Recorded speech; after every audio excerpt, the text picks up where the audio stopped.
What's up, everybody, and welcome back to Enjoying the Review. I'm your host, Incomparable Zach Jones, and I think I got a good one for you today, folks. Today, I'm going to be giving a short, non-spoiler review, and then kind of a lengthy, all-out spoiler-filled review of the latest movie from the world of John Wick, Ballerina. Should you go see her? That's the big question that I will attempt to answer today. But before that, in the spirit of today's show, I want you to dance, not run, over to that subscribe button and go ahead and hit that button. You can also give me likes, thumbs up, positive reviews, comments, all that good stuff. You can also follow me on social media, either on Twitter at Zach Jones Live, ZachJonesLive, or on Blue Sky at Enjoying the Review. Okay, guys, let's get to it. So, what did I think of this movie? Spoiler-free thoughts. So probably the first thought on everyone's mind, especially John Wick fans, is this movie as good as the John Wick movies? And the answer to that question is no. It's not as good as any of the John Wick films. That being said, this movie is fine. It's fine. I know that's something people don't want. I feel like people either want to hear, "Oh, it's the best thing ever," or it's complete garbage and let's totally trash on it. The truth lies somewhere in between. This movie is fine, but it is disappointing in many ways, and there's a lot of room for improvement. And what I want to say is, I hope they despite this movie not being everything it could be, I do kind of hope they don't give up on the idea of these John Wick spin-offs, because I think the world of John Wick is very cool, and almost every movie has like a side character or two where you go, hey, I would like to know that character's backstory, or maybe where they go after the events of this John Wick film, or something like that. And so I think there's a lot of potential in John Wick spin-offs. The problem is, and I think we've learned something with this Ballerina film, is the John Wick movies succeed because Chad Stahelski and his stunt team really are a cut above a lot of other people who direct action in the game. The fight choreography of the John Wick movies are what make those movies. Yes, they have some character, they have some plot, they have good world building, but the action really does set them apart.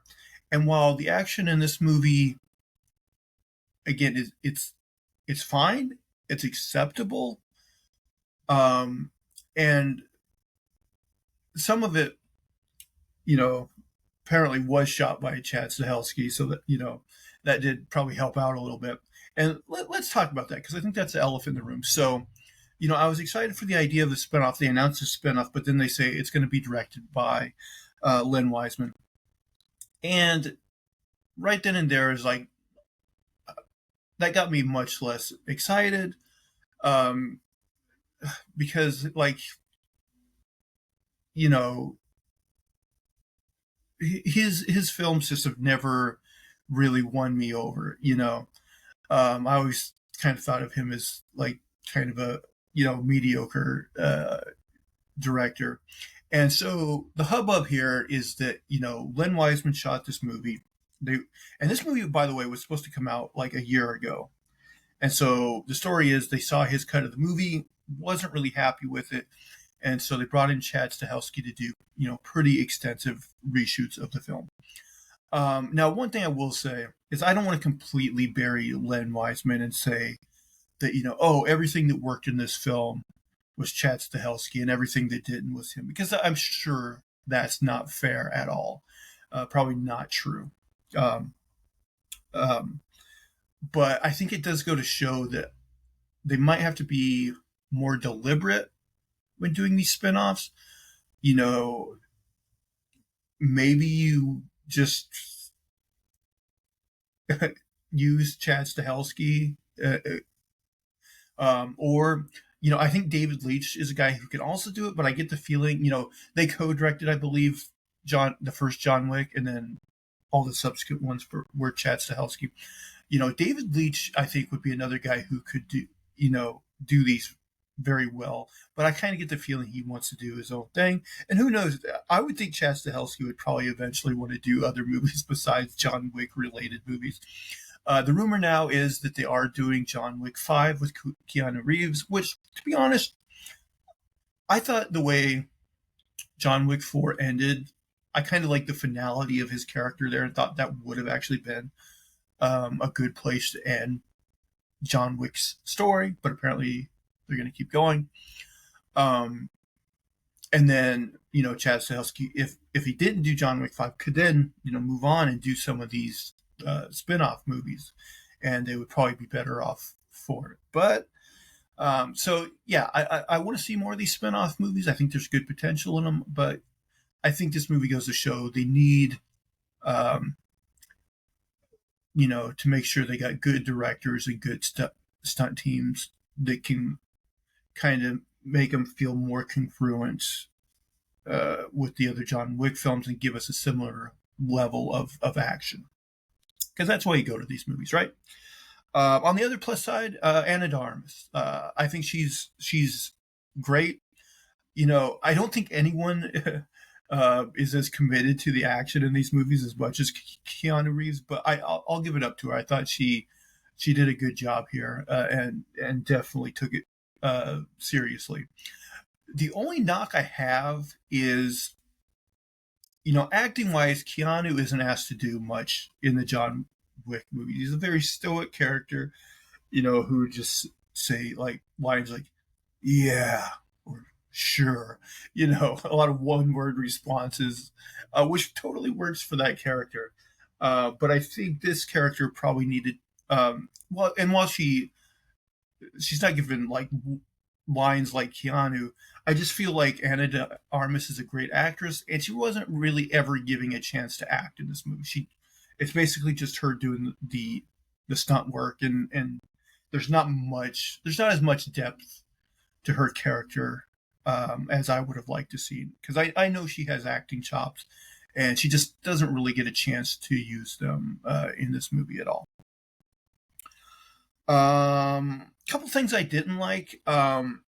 There's a couple bits of action that get very slapsticky where they kind of go for some laughs. There's this one that involves her hitting another person with a television remote, and it's kind of eye rolling that I'm like, oh really, they went there. There's also a bit, and I'll talk more about these scenes when I get into spoilers. There's also this bit with a grenade where I'm like, yeah, she should be either dead or completely deaf, because it's just a little crazy what happens in that scene. But again, I'll get into that in spoilers. Norman Reedus, I thought from the trailers that he was going to be a bigger part of this movie. I don't want to spoil anything, but I'll just say if you were, really excited for Norman Reedus, you're going to be a bit disappointed. His character is not a huge part of this film. And to be honest, I didn't go back and watch the trailer, but I think there's a scene in the trailer featuring him that is not in this movie. So, maybe his character was somewhat a victim of the reshoots and didn't fit in as much. I'm not sure. There's also a character that I don't want to talk too much about. I'll talk more about in spoilers, but I think there was a character that was a wasted opportunity where there's kind of a revelation about a certain character and you think, oh, this could lead somewhere interesting. And then it's like, nope. That character ends up being nothing. And it's like, oh, well, that was disappointing. So my official recommendation for people interested in this movie, honestly, unless you're just a die-hard John Wick fan and you must see this, or maybe you're just like a die-hard action fan and you just love action any way you can get it, then sure, go ahead and see this in the theater. But my recommendation to most people is this is a wait for streaming. You can definitely wait and catch this on streaming. I don't think by any means this is a must watch in theaters. Again, there's some decent action in it, but it's it's not like the John Wick movies, in my opinion, and it's definitely this one's you can wait for streaming. Trust me. So my official score is going to be a 6.7 out of 10. Again, it's not a terrible time. It moves along fast. I think it's just around the 2 hour mark, so definitely not as long as the last John Wick movie, which might be a good thing. And there are a few cool action scenes, which I'll talk about in spoilers. But overall, it is a bit of a letdown. It's a solid time. It's just not a great time. Okay. Okay. So with that said, guys, fair warning here. This is your spoiler warning. We're getting into spoiler country, boy. And so I take notes, make these as detailed as possible. But I do want to tell everybody who hasn't watched one of my lengthier reviews, these are done solely from memory. So I'm almost certainly going to leave out, miss certain scenes, or maybe I get scenes in slightly the wrong order. But I think I'm going to hit all the high points here. So let's do it. So we start off, we're introduced to Eve, who is the main character. I believe her last name is Macaro. But we're introduced to her as a child. She's sitting in a police station, blood on her face, and she's holding a ballerina, it's like a ballerina in a globe. Also plays music. I was going to say music box, but it's not technically a box. It's a music globe, I guess. It kind of reminds me of the Mr. Freeze and the snow globe he has of the ballerina, which represents his wife, that sort of thing, So now we get a flashback to basically earlier that day. So a couple minutes into this film, maybe not even a minute, and we're already doing a flashback. So now we're going to see how did she come to be in this police station. So earlier that day, she was dancing with her father on the beach. We find out with their dialogue with each other that she had a sister that is no longer there. And, she says, I wish I could remember her. And they're kind of cagey here. They make it sound like her sister may have died. We're going to find out, again, spoiler alert, that is not the case. So that night, she's going to bed. Her dad is still up, and the house comes under attack. So it starts off, the bad guys, they do that thing where they come out of the water, like they all were like scuba diving or something, and then they come out of the water, and they're all packing crossbows. And it was kind of funny because this one guard, they shoot with about like 7 to 10 arrows or something. And I'm pretty sure the first one got him. But they really wanted to be thorough with this guy. So then they come into the house, and Eve's father hears them, and he does this whole thing where he uses smoke grenades. He sticks one in this guy's mask, throws him down the stairs, and he uses them enough to obscure the vision and get the drop on these guys. And he takes out a fair amount of them. Again, the action here is fine. It's just not. It doesn't seem like it has that John Wick edge to it, Eventually, Eve hides behind a bookcase, because eventually, the father takes out all these guys, but eventually they get the drop on him, right? And Eve hides behind a bookcase and looks on. And so now we're introduced to an older man, I believe played by Gabriel Byrne. And he's the head of these bad guys. And I don't know if they call him this now, but we're going to find out his title is the Chancellor. Because all the bad guys in these John Wick movies have some special title. like the Frenchman guy in John Wick Chapter 4. He had some special title as well. So we find out that Eve's father, of course, is an assassin. And I'm actually a little unsure of his backstory, because we're going to find out that he was part of the Russian ballet family people, the Ruskas or whatever, the Ruskies.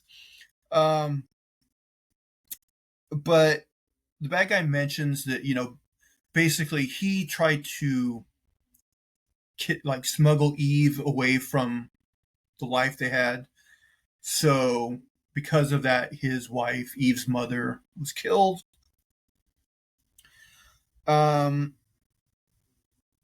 So just to fast forward a little, we're going to find out that, that guy, he's ahead of this whole, not exactly an assassin guild like the other families, but like what they consider a cult of like assassins or whatever. So I don't know if maybe the story is Eve's father fell in love with a woman from that group and they had the kids, and so he was kind of a de facto member of that cult, even though he probably didn't want to be, and so he tried to smuggle the kids out, and he got Eve out, but the wife was killed or something like that. I'm not sure. I don't think they go into that much detail about what happened there. Anyway, the Chancellor has a conversation with him. He believes in fate and everything's kind of predetermined. And the father's telling him, "Yeah, you don't want anyone to have choice." And he's like, "Well, you do have a choice." So he puts one bullet in a gun, gives the gun to the father, and he's like, "Your choice is you can either man up and we'll let Eve live, or you can shoot me, and we're going to kill both of you." So, he puts the gun up to his head, and he's about to do it, when all of a sudden Eve screams, and so that gives him enough distraction to kind of take out most of the men in the room. And while this is going on, the Chancellor, he gets out of there because things aren't going well. Eventually, the last guy in the room, pins down Eve's father, tries stabbing him. So Eve comes out of hiding, shoots that guy. And she notices that these bad guys, they have this X scar, carved into them. So, Eve's father grabs her and he sets a time bomb to blow up the house. But on their way out of the house, Eve's father gets shot in the midsection. And so they make it out of the house. The house explodes, and he has to say goodbye to her because the bullets he took were fatal. So now we flash forward, and now we know how she got the blood on her face, why she's in the police station, right? So while in there, Winston shows up, Ian McShane, of course, from the John Wick movies, and he comes by and talks to Eve. He basically tells her, he's sad he cannot bring her father back, but he can take her to the people that considered her father family, and if she lets them, in time, they will become her family. She agrees to this, so Winston takes her to the again, this family's it's like the Ruska Rosso family or something. I'm just going to call them the Ruskies because that's funnier. He takes them to the Ruskies, and of course, this was the ballet shown in John Wick Chapter 3. And Eve meets with the director of the Ruskies, played by Anjelica Huston. And she tells her she can see the pain in her, and basically tells her she can give her an outlet for that pain. Winston gives her one of the gold coins used in the assassin world, and tells her that if she ever needs help in the future, he will be there for her. there's like an African American woman that works for the Ruskies. According to Rotten Tomatoes, her character name is like Nogi or something, Nogi. Um, Again, I don't know if they actually said her name in the film or not. I can't remember. Anyway, um, she tells Eve that her father was known by this Slavic name, like ne- what was it, Neko something or Neko wafer? I don't remember, but apparently it's a name that essentially it's similar to Baba Yaga. You know, it means something similar to a boogeyman. But she also talks about how she takes the coin and she's like, you know, there's two sides of the coin. You know, killing someone, and she's like, taking a life, you know, can be as important as saving a life. Now, this is interesting because this place kind of teaches her and emphasizes her this idea of they basically teach her how to like take someone, like care for someone who's in danger, get them out of a sticky situation, which I think is interesting. Like having a guild in this world whose specialty is like, hey, do you have someone who's in danger? We got like the best bodyguard service you can buy. And in her first mission, which I'll get to, they have her do that. But then the whole idea of that is kind of dropped. And I'm kind of like, I mean, I guess you can argue that, like, well, no, you really can't because, like, she does, like, kind of save the child in the end. But it's not like she was with her the whole time, like, protecting her, you know. I think that would have been thematically, like, you know, cooler. It would have been more in line with her training. So they just kind of dropped that angle of what that family does. But I don't know. I would have kind of like the movie should have been like an escort mission, kind of. You know, I don't know. I think it could have been cool if there was more of that as part of the story.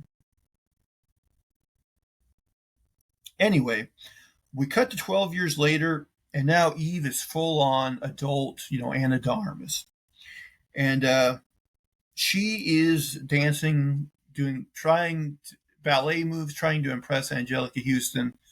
But you know, her toes are all torn up. She's bleeding. She keeps falling down, but she won't give up. Um, uh, but eventually, like she falls down, and you know, Anjelica Huston is like, "Do you give up?" And she's like, "No." And she's like, "Good, like get out of here." Um, and she tells her to bring this other woman back, tell her she's next. Um, we also see that she has the Ruskies family tattoos on her back, and most of the other women in this academy have those as well. So we're introduced to her friend. Forget whatever her name is. She's not a huge character. And basically, her friend is good at dancing, but she's not as good at the assassination type stuff that they're being taught. Um, so now we get basically a montage of Eve as she learns to fight. Um, she learns to shoot guns, and she does this course where she's supposed to be a bodyguard and protect her teammate through this course they've designed. And she fails several times. She ends up getting shot, and they're using practice rounds or whatever. But as the montage goes on, of course, she gets better. She's fighting better. She's shooting faster. She's makes it through the course. Right? She's excelling. But then they pause. After the montage, she has this fight with this big guy, and she gets knocked down. And the teacher's like, "What happened?" And she's like, "He's so much bigger and stronger." And she's like, "They're always going to be bigger and stronger. What you're doing wrong is you're fighting on his terms and not your terms." And so she tells her she needs to dictate the terms of the fight, and she needs to fight like a woman, which basically translates to you need to kick this guy in the nuts really hard. And so basically that's what she does, and she ends up winning the fight, right? Um, One day she wakes up to find that her friend is gone. She goes to the director And the director's like, tells her, yeah, your friend left. She's like, she had sadness, but she didn't have pain like you do. And she doesn't have, the killer instinct you do. So she had to go.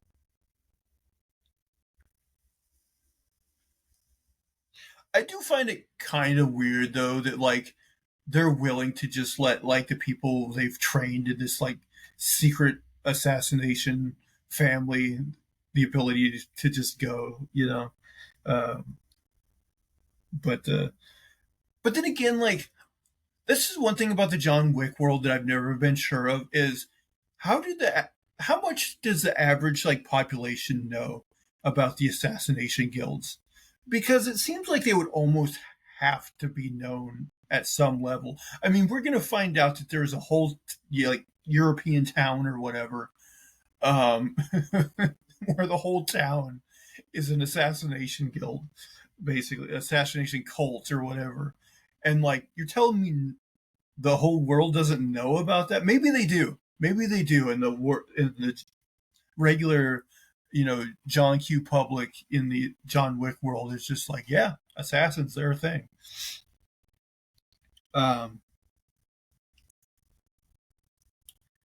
so now, oh, okay. So here's where we get the first John Wick cameo. He enters the building to get his ticket punched, as we saw in John Wick Chapter 3. And now we know as that was going on, Eve, she was listening in at the door. When John Wick comes out and gets ready to leave, Eve confronts him and she asks him how she can do what he does. But he basically tries to, discourage her.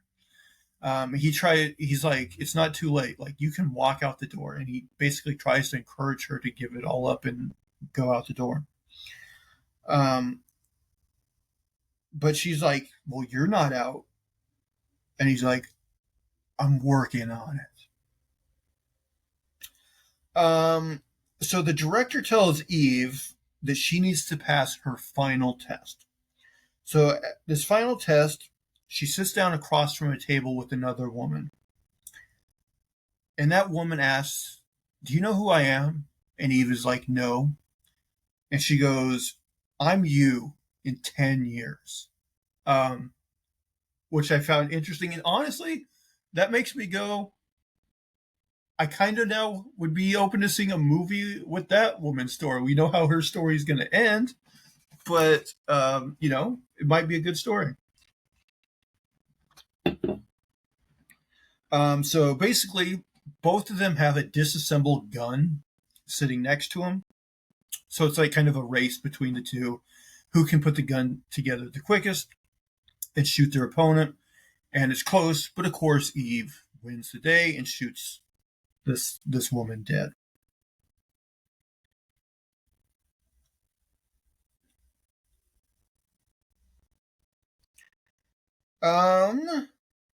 So Eve's first assignment is to go to a club and protect like this young Asian woman who she's like the daughter of some rich guy, and they think there's a high likelihood that she could be kidnapped by that guy's enemies. So she goes to this club, and sure enough, the intel is right. She's about to be kidnapped by these other guys. So she goes and to fight these guys off, basically. And this is a weird club where it's like really cold in there. It's like it has this ice theme. There's ice on the floor. And so they're slipping and sliding and fighting on the floor. And she ends.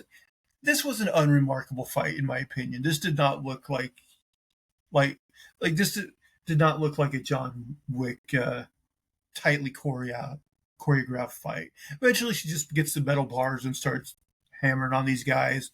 And then the final guy, she ends up like fighting with like an ice pick. And in the end, she doesn't kill this guy. She just kind of beats him up and leaves with the girl. But anyway, for successfully completing her first mission, she's giving a new tattoo on her back, which I guess is kind of like an angel of death, like, death with wings or, whatever. And now we cut forward in time 2 months. 2 months later, where she's basically at the end of a mission that's gone successfully. There's all these men in like this bathroom or whatever killed next to her, and she just got paid like $750,000 or something. And so it's kind of like showing you a mission in reverse, where like she's walking through, you see all these guys that she's killed. She goes down to the base floor of this place. She goes outside. There's a car tipped over, so apparently she did that. And there is also, she gets in her car, which has a dead guy pinned against the wall. So assuming she ran into that guy earlier.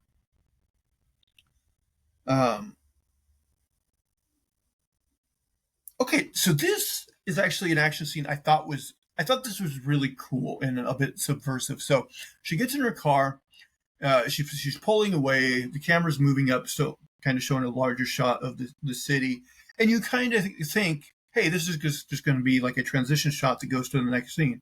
But then all of a sudden you look down and her car is being hit by another car, and it drags her car basically all the way back to the starting point. And I really liked that. I thought that was a cool, kind of unexpected scene. I like that.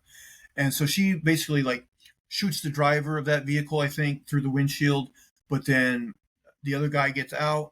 They get into a hand-to-hand fight. Of course, she gets the better of him, kills that guy. But then she notices that guy's hand has the scarred X on it, and she puts it together. Hey, this guy is part of the group that killed my father. So she cuts off that guy's hand, puts it in a bag, and as she's walking back to the ballet, there's a scene where an old woman's like, hey, your bag's dripping, and she's like, oh, thanks. Of course, it's, dripping blood. So she goes and throws the bag onto the director's desk, and she wants to know what's the deal with who are the people with the scar, the X scar. And she's like, I know you lied to me. I know you know who these people are. And basically the director won't tell her anything, and she expressly forbids her from going after these people. But she's bound and determined, so what does she do? She takes a trip to the Continental. We get to see, apparently they shot this far enough ago that Lance Reddick was still alive, so we get, another Lance Reddick scene, which can't complain about that. And she wants to see Winston, so she meets with Winston. And, Winston basically tells her, like, he knows the director forbid her from going against these X people. But she gives him the gold coin, kind of reminds him what he said to her before, that he would help her. And so he agrees. And he basically tells her how, like, this isn't a normal assassination guild family. Like, these guys are a cult. They're weird. But because of that, they try to keep tabs on them. And he's like, one of them just happens to be holed up in the Prague Continental. This guy's name is Daniel Pine. And currently he has a $2 million bounty on him. So Winston, they do that whole thing where he calls up the older ladies with the tattoos, and they have the old style computers, and they do like an old style printout and put it in the pneumatic tube and everything. From a world building point of view, aesthetically that stuff looks cool, but I'm like, would they really be using all that kind of low tech stuff?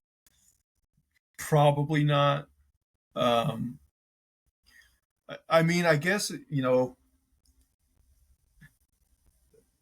if they're doing that, the implication is that, law enforcement in this world to a degree knows about them, and they're trying to like use this kind of stuff to stay off their radar, I guess.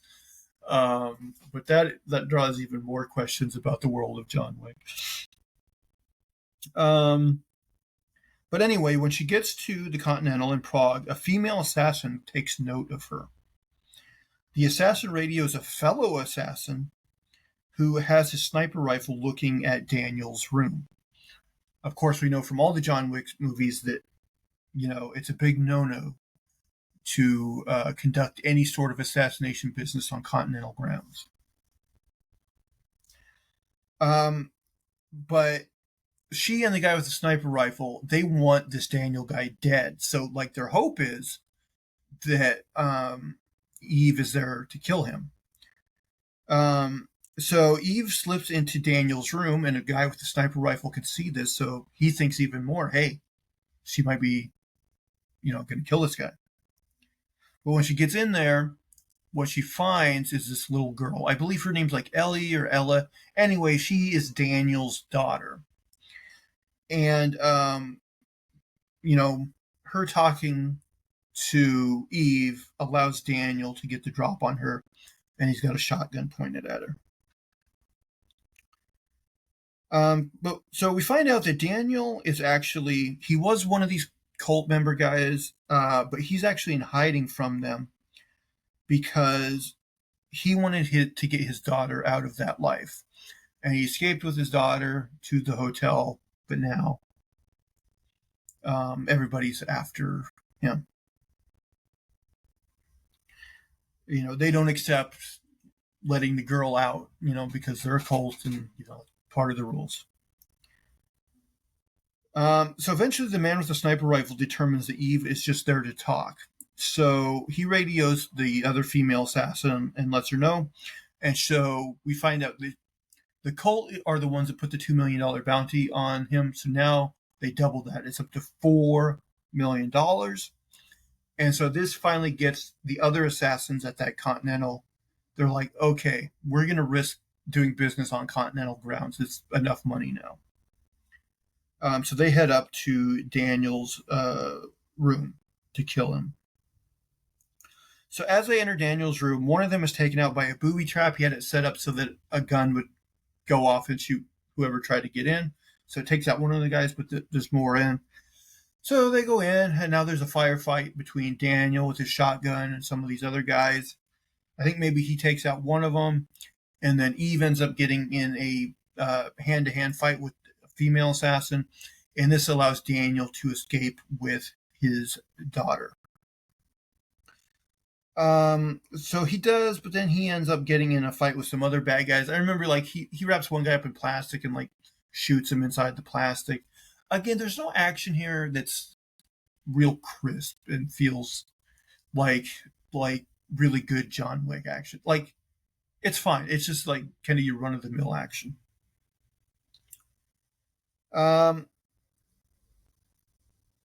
So Eve catches up with him, and Daniel wants Eve to help him get his daughter to safety. And then I think the deal is he will then tell her, where these ex-people are. So they go outside, but the bad guys basically get the best of him here. They get Daniel. The female assassin knocks out Eve, and they abscond with the child. Now, here's the thing: is they could have easily killed, I don't know the Continental Grounds thing. Because, I remember, and I think it's John Wick 3, he puts one foot on a Continental step, and that makes him protected. But, here they're outside of the Continental, and I guess they don't kill them here, so I guess they are still considered to be on Continental grounds, I guess? Otherwise, it seems like they should have just killed them, but they didn't. So, yeah, they take the child and they go away. The female assassin calls the Chancellor and tells him about Eve. But she thinks Eve might have been after the child. She's not sure of her intentions in helping Daniel.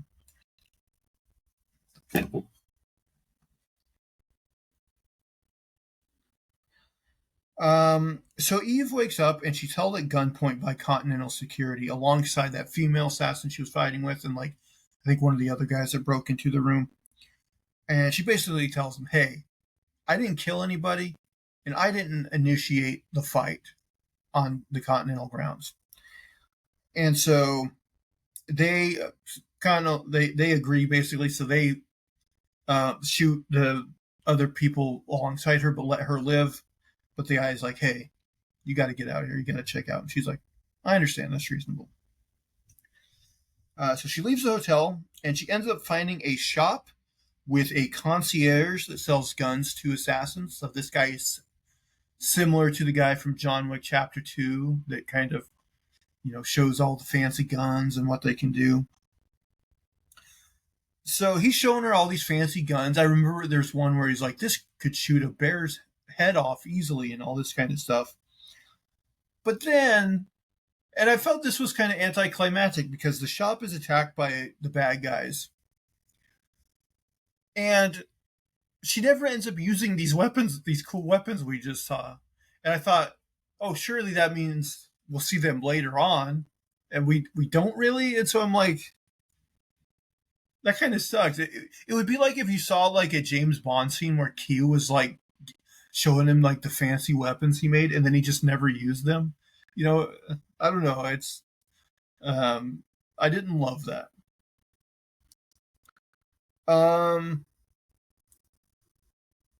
So Eve, she goes into this room and like there are guns, but they're older style guns, I guess, that she doesn't want to use, and so she ends up finding a bunch of hand grenades, and so but most of this fight is won by her just using hand grenades. Um, so here's the thing: I'm not a grenade expert, but I think some of these would have like I mentioned in my spoiler free review, I think would have either killed her or made her deaf. So like one of them, she attaches to this guy and pins him like there's this metal door that she pins him against, and like he explodes behind it. And I'm thinking, okay, she wasn't directly in line with it, but wouldn't she have still felt a lot of concussive force from that grenade going off? I would think it would still mess her up. And again, her ears would be in a bad way. But even worse than that, there's a scene where she's fighting with this guy and she like straps a grenade around him and then like jumps just behind like this table. So there's just like this table between her and the guy, and the grenade goes off and kills the guy. And I'm like, I really think that probably would have killed her. Even if she didn't take shrapnel, just the concussive force of being that close to a grenade going off. But even if it didn't, she should be deaf. She should not be able to hear for the rest of this movie. So there's some silliness there. And while I'm on the topic of silliness, because I don't remember exactly when this scene takes place, there's a scene at some point in the movie where she's fighting this guy, and there's a TV in the background, and she gets the remote to the TV, and she's hitting this guy with it. And every time she hits it, it conveniently changes the channel to these different slapsticky things. So, like, she hits it once, and it's like the Three Stooges slapping each other. She hits it again, right? Is this in this other movie, a guy's getting punched. She hits it again, and it's like the Buster Keaton stunt where he has the house land on him, and he goes through the open window. And I'm just like, that was so hokey that I didn't like it. Like, there are moments of subtle humor in the John Wick movies with, like, over-the-top kills and stuff. But this one, I was just like, this is too hokey. I did not like it. Just a little too slapsticky, a little too silly for my taste. So she kills all the guys there, and because they attack the shop owner decides to get out of the map and show her exactly where they are. It's this town in the mountains somewhere. So she gets she's on her way there. She gets a phone call from the the director of the Ruskies, Anjelica Huston, and she just ignores the phone call. So she drives to this small snow-covered village. And okay, this is another thing I thought was silly. So there's this guy that is part of the cult that works for the town, that works as like a spotter for any type of threats. And so he's up in this like rooftop, and he has like a bunch of telescopes, and he's on the lookout. But here's the thing. It's like they want this, like, the bad guys use all this low tech technology, but it's like this is really inefficient. Like, why wouldn't they just wire up the town with CCTV cameras and have this guy, like a traditional security guard, just monitor the cameras? That would have to be a much more efficient way to go than the telescope. And what are they afraid of if they did use some technology like CCTV cameras? Like, do they think, you know, law enforcement is going to somehow tap into those and use them to take down the cult, even though the whole city is a cult? I don't know. It seemed nonsensical to me. There's the other thing where like all the assassins use like rotary phones, and I'm like, again, aesthetically, I guess it looks cool, but it's not like it's impossible to tap a phone line of a rotary phone. So like you can't even really tell me you're doing it to, hide from law enforcement or something like that. Or, I don't know. It just, I feel like some things are done for the aesthetic and it doesn't really make sense. And these telescopes are one of them. So a shop catches Eve's eye because they're selling the ballerinas like her father gave to her. So that, assumingly he bought it there and gave it to her. So she goes in there, she orders a coffee, and this guy enters. And I'm not for sure. I think this might be the same guy that was monitoring the hotel room with the sniper rifle, I think, but I might be wrong there. And basically, he comes in and instantly tries to kill her. There's no talk, nothing.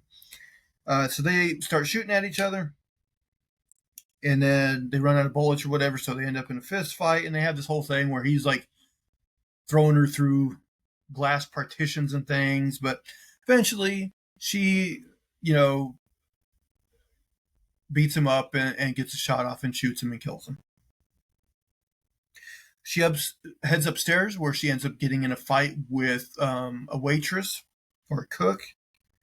They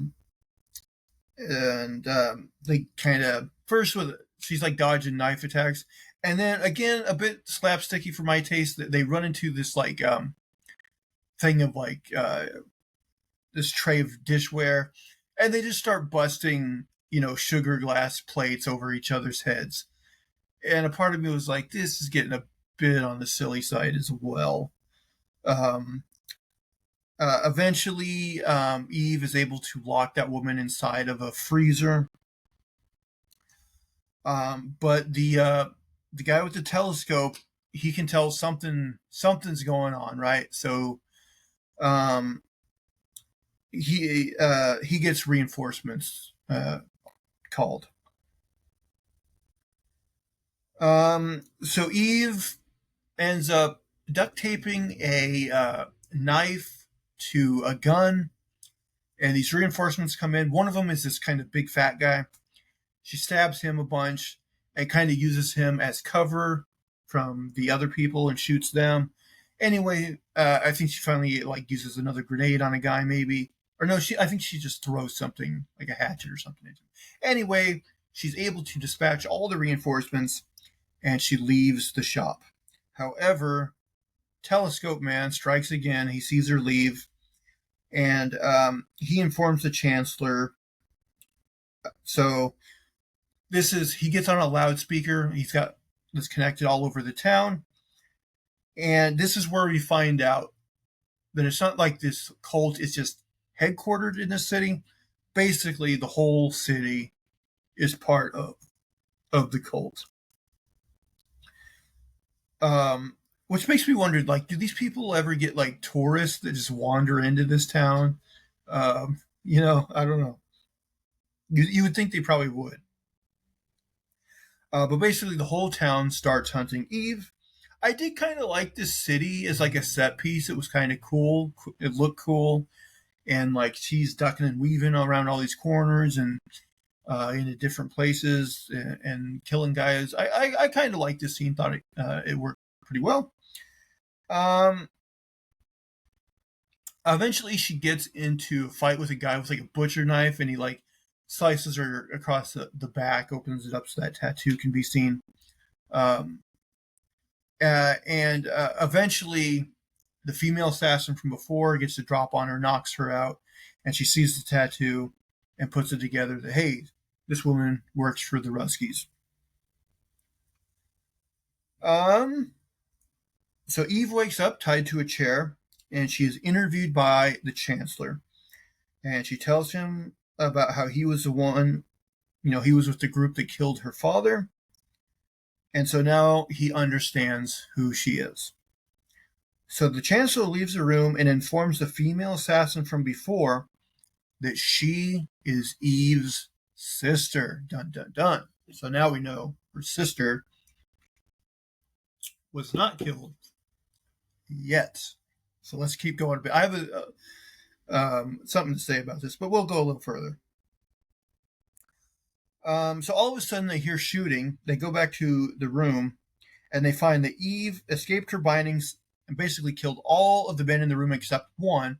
That one guy is about to kill her, but now that the one woman knows that Eve is her sister, she shoots the other guy. Eve escapes, and her sister goes after her. She follows up a hill into a house. And so they get in a bit of a scuffle, but she tells Eve that they are sisters and that she missed her. This was a huge wasted opportunity because, like, they have some dialogue here, but it never really gets all that emotional. Like, I feel like they could have done something to let Ana de Armas do a little more, make us maybe feel something here. But then I'm like, okay, this could be cool. Like, maybe she fights out of here with her sister now, and her sister becomes a major character. But no, because what's going to happen is the Chancellor's going to decide, hey, she crossed the line, so now just kill them both. So the bad guys throw a bunch of hand grenades into this house. Eve lives, but her sister doesn't. So we find out her sister's alive. She's alive for a couple minutes. They barely have a reunion. Now she's dead. And it's just like, I felt like that was such an uninteresting choice. Like, I don't know. It's like, it was just a big nothing. I was like, you couldn't do something more interesting? Like, it doesn't matter if you kill her. We're not invested in her. I just feel like they should have done something cooler with that character. Had showed off her fighting skills at least a little bit. So yeah, I thought it was really lame that they introduce her like this and then just take her off the board. It's just, I don't know. I felt like it was a wasted opportunity. It was, oh, big revelation. Oh, you're doing nothing with it. I don't know. That part of the movie really fell flat for me. But anyway, she finds a sword in that room, and the guys come in, and she's able to slice them all down with a sword. So we get a little change up in action again. But again, nothing great. It's just kind of run of the mill action.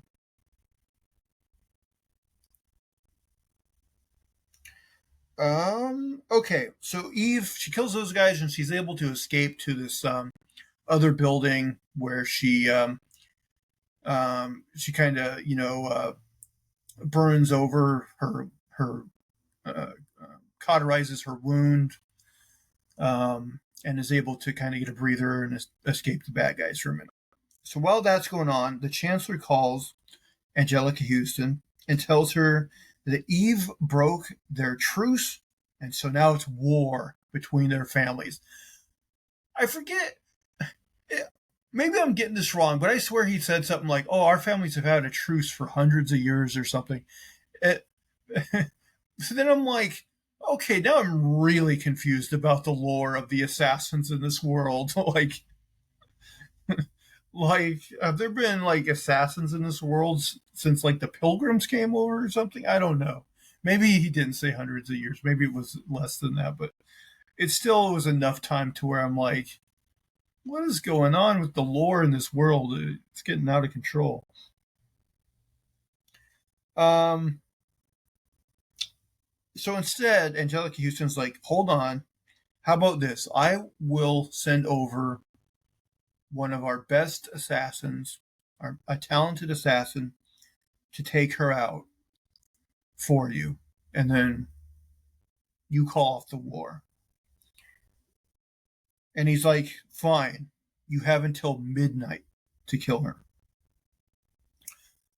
So now we cut to a train showing up. And who's on that train? Well, we find out the man they sent to kill Eve is indeed the Baba Yaga himself, John Wick. So John tracks down Eve in this building she's hiding out in. And he tells her, like, I either need to kill you, I don't want to do that, so why don't you just go? Leave. And she tells him that she needs to get her revenge and that she is not going anywhere. So they begin to fight. Like, she takes a shot at him. John gets the best of her. He could shoot her. He doesn't. She begins to fight him with like a knife or something. He gets the best of her. Could kill her. He doesn't. She starts fighting him hand to hand. He gets the best of her. Eventually, he gets her like in a chokehold and aims a gun at her. And she kind of looks at him, pleads with him, like, please, give me a chance at revenge. So he looks at his watch, and it's like 11:30 something. And he's like, I can give you till midnight.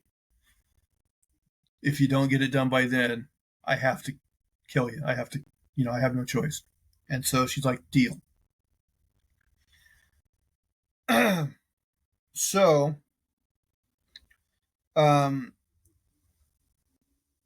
I don't know if this was her best choice. She decides, she attacks this guy, tapes a grenade around his mouth, hangs him from the side of a building, and he explodes. And this gets everyone's attention. I kind of feel like it would have been smarter for her to maybe try. Like, it would have been hard because, again, the whole city's after her. But I feel like it would have been smart for her to at least try to be stealthy. Or, like, if she was going to use that as a distraction to somehow get around, like, another spot, but really it's a grenade and it was going to go off quickly, so that wouldn't have really worked. I don't know. I question her decision here, but hey, it ends up working out. So this gets everyone's attention because there was a quick scene where the Chancellor, like, called off everybody and was like, hey, John Wick's going to take care of it. But now after this happens, he's like, oh, no, it's back on. Everybody try to kill her.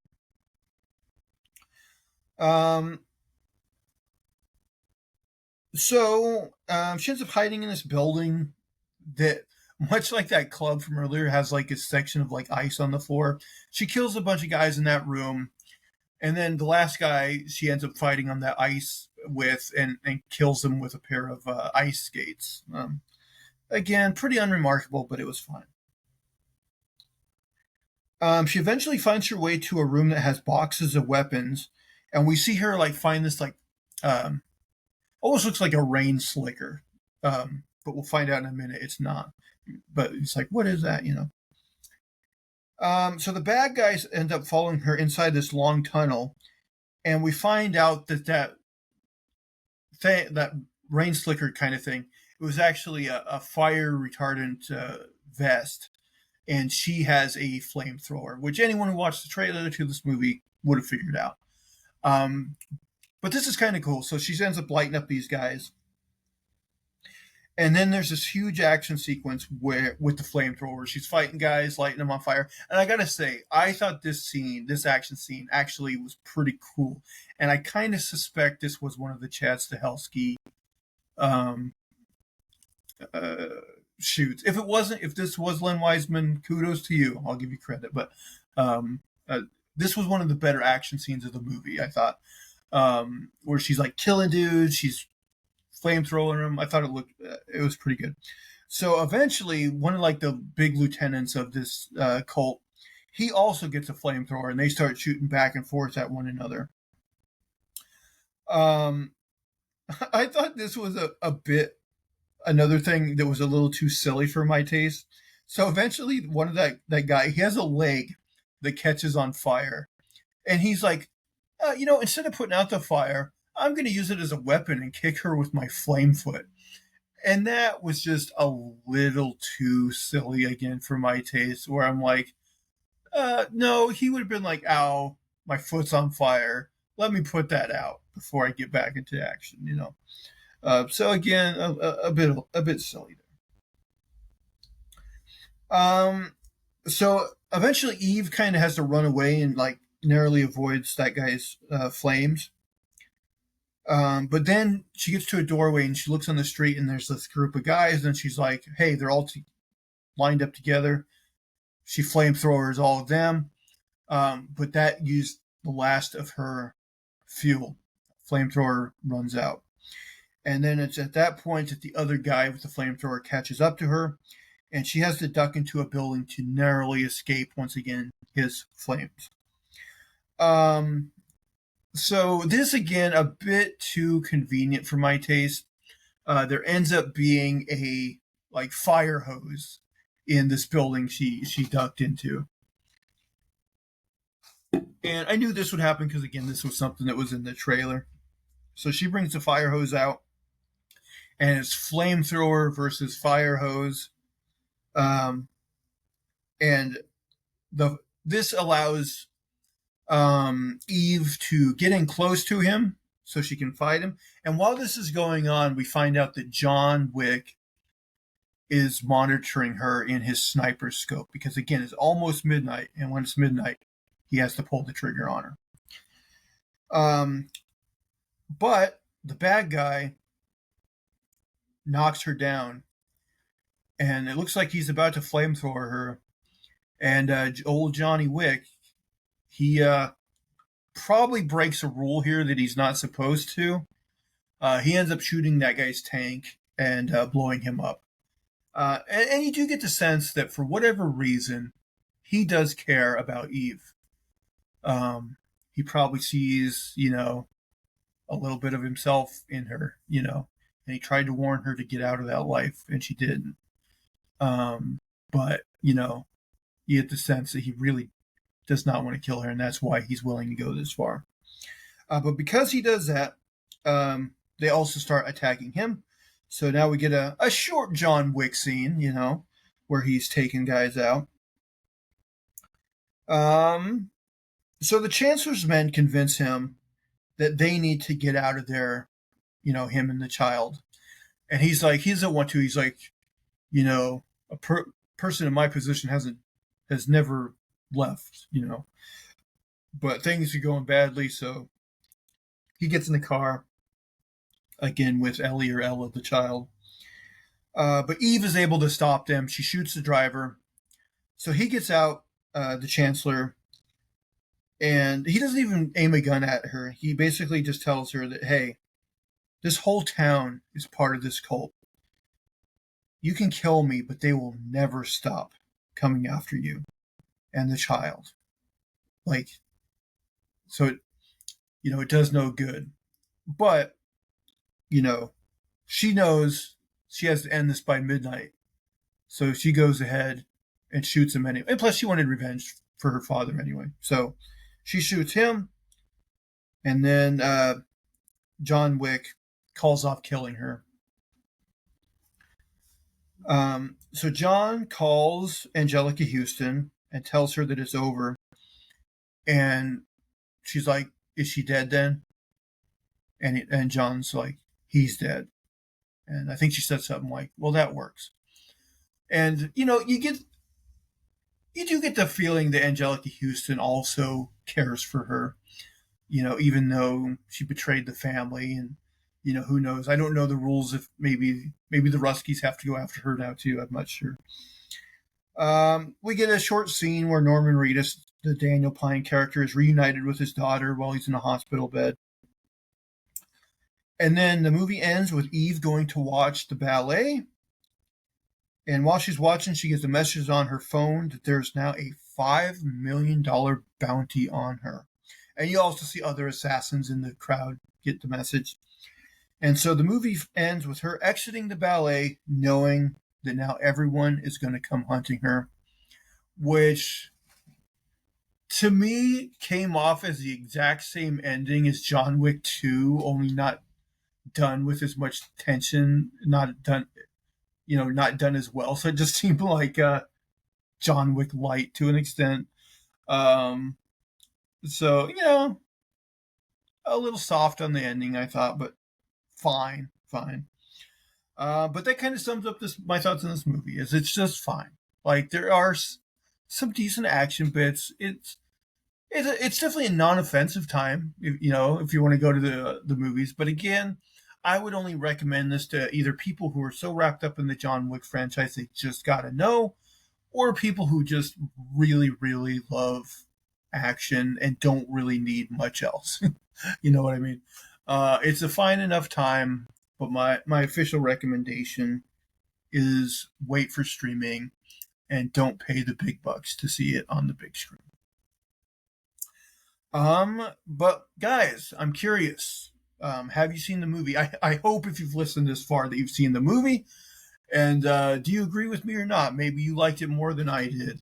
Um, um, but yeah, I think my overall hope is that they continue to make John Wick spin-off movies, but either have, Chad Stahelski, David Leitch, or someone they would endorse that they think can do action on the level necessary to make these movies good. Another, I think they've talked about doing a spin-off of the, I don't remember the character's name. It's like the young woman who worked at the Japanese Continental, and her father was killed by the blind guy. I think maybe a spinoff with her, and you could hire. I think his name is Gareth Evans, the guy that did the Raid movies, and maybe get some of those guys that did the Raid movies, because those guys are great. Um, I think that could be a really good team to do a John Wick spinoff. That would be really cool, actually, since it doesn't look like we're getting the Raid 3 ever. So yeah, I think that could be a really good idea. But yeah, I think if you're gonna do these spin-off movies, you gotta have a director that can pull off the action that John Wick fans want. So this was a misstep, maybe. It doesn't fire on all cylinders, but it fires on enough. So, you know, the good old thumb sideways, thumb slightly up. Yeah, I'll go with thumb slightly up. But okay, guys, I hope you enjoyed the podcast. If you will, share it with friends. Subscribe, thumbs up, positive reviews, comments, all that good stuff. And one more time, you can follow me on social media, either on Twitter at Zach Jones Live, ZachJonesLive, or on Blue Sky at Enjoying the Review. But guys, until next time, I hope you're enjoying the review. Bye, guys.